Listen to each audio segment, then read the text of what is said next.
tarpukario metais bet koks visuomeninis judėjimas buvo draudžiamas. Ir tik tai 1951 metais mūsų šviesūs visuomenės atstovai išdrįso kreiptis į Lenkijos partinius valdmenis, prašydami leidimo viešam kultūriniam renginiui. Anais laikais bet koks renginys buvo labai šnairiai matomas, todėl sugalvota, kad būtų pašarščiui politiškai. Ir surado gerą datą. Birželio 1 diena yra vaikų gynimo diena. Tai štai kokie lietuviai buvo pažangus, kad pirmi įsijungė į šitos socialistinės šventės minėjimą. Taip anais laikais buvo galvojama.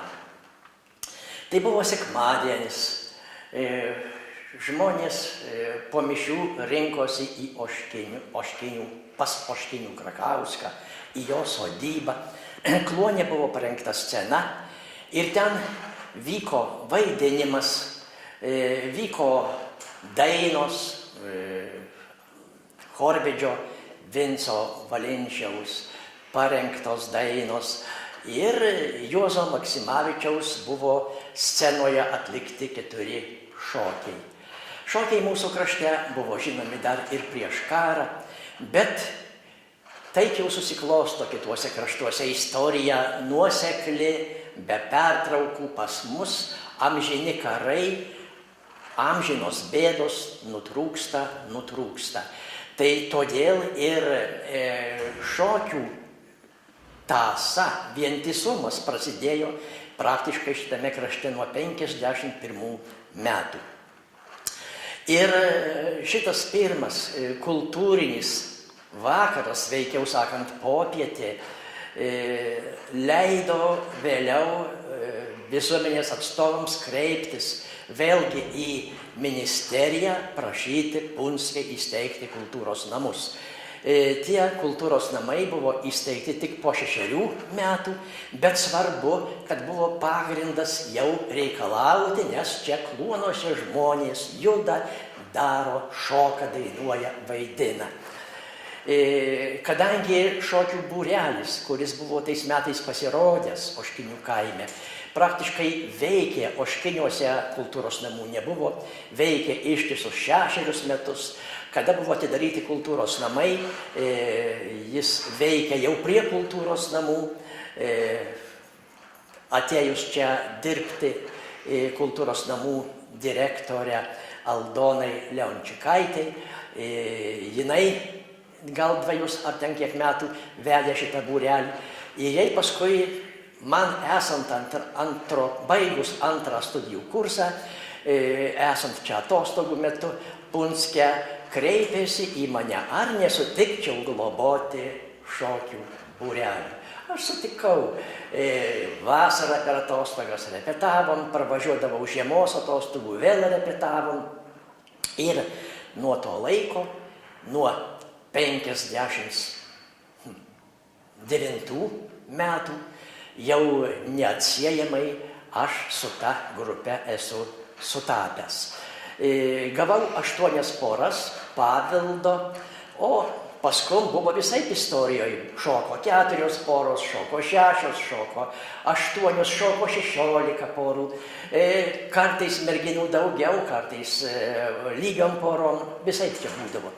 Bet svarbu, kad šokių būrelis išlaikė tapatumą, nepertrauktą.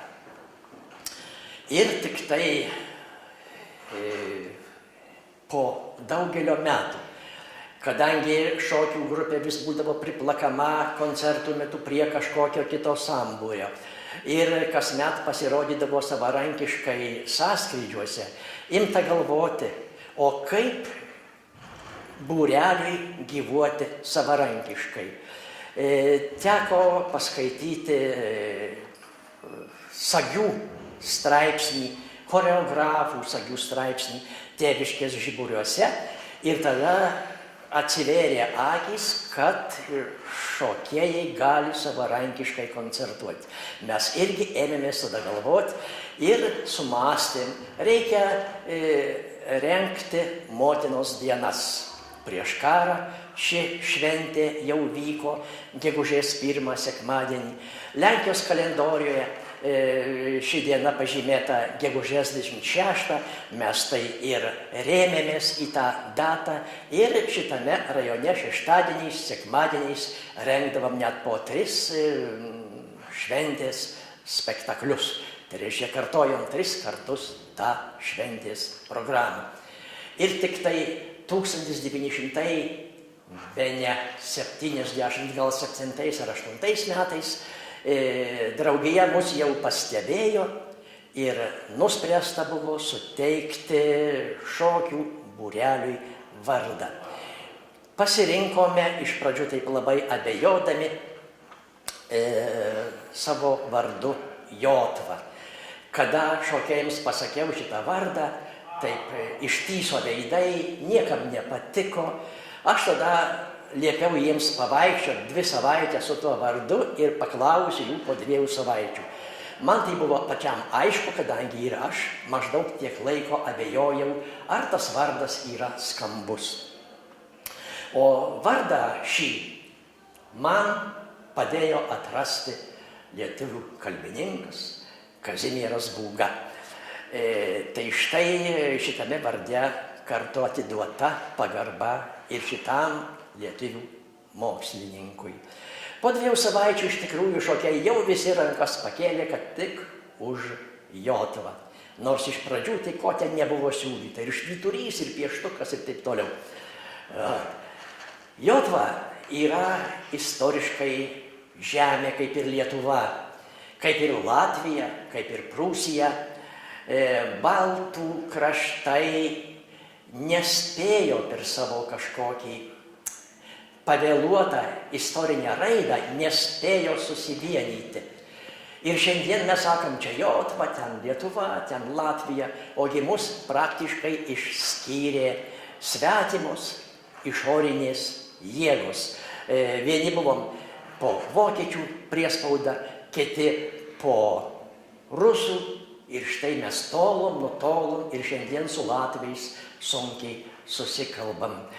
Bet čia noriu bent jau šituo būdu pabrėžti, kad Jotva mums nėra svetima, kad tai yra mūsų baltiškas vardas. Ir ar šiandien Lietuva vadintųsi Jotva, ar Lietuva, ar Prūsija, koksgi čia skirtumas. Svarbu, tai yra baltiškas žodis. Pats žodis Jotva susijęs su veiksmažodžiu joti. Buvo tokia upė Baltų teritorijoje, kuri taip ir vadinosi Jotva, taip kaip ir Lietava ar Lietuva buvo upė. Ir nuo tų upėvardžių ilgainiui prigijo, išplito ir visam kraštui vardas. Šiuo metu Jotva yra žemėlapiuose išnykusi, tik istoriniai žemėlapiai mini ją, o mes norėjome, kad per mūsų šokėjų veiklą, mūsų sąmonėje, mūsų atminty būtų atgaivintas ir šitas istorijos gabaliukas. Ir šiandien Jotva vis plačiau skleidžia savo sparnus. Štai šiemet jau 65-osios metinis jubiliejus, kur vadovė Kornelija Mauliūtė kvietė ir senjorų grupę, tam, kad publikai būtų priminta istorija. Tai, ką mes turime šiandien, tai yra istorinės raidos produktas ir protingi žmonės niekados nenubrauks savo praeities.